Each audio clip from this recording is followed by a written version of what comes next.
Right guys, rescue bowling part 2. Before we start, a few safety tips. This is a bite, this is a loop.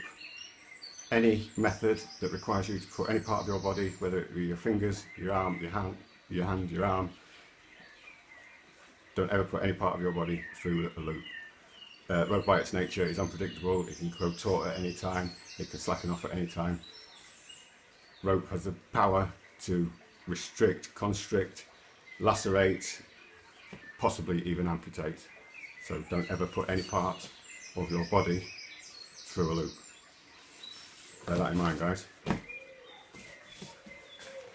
So back to our one-handed bowling. Taking our 4 fingers to grip the rope with our thumb protruding. We're going over our standing end with our working end with our thumb behind. Taking a flick over to create our loop. Take the working end behind and back through the loop to pull tight. Bowling.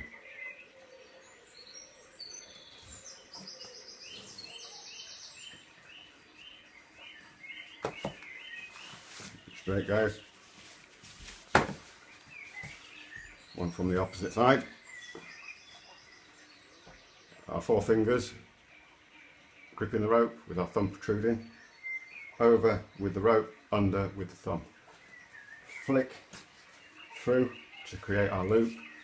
Behind with the working end and back through our loop to pull tight. Our bowling. So there you have it, guys. Not a difficult knot, one everybody should know. Easy to learn, easy to remember, very useful knot indeed. But any good rescuer should put a bowling in the rope before he threw it to you. Thanks for watching, guys. See you later. Go out and practice. It's a piece of piss.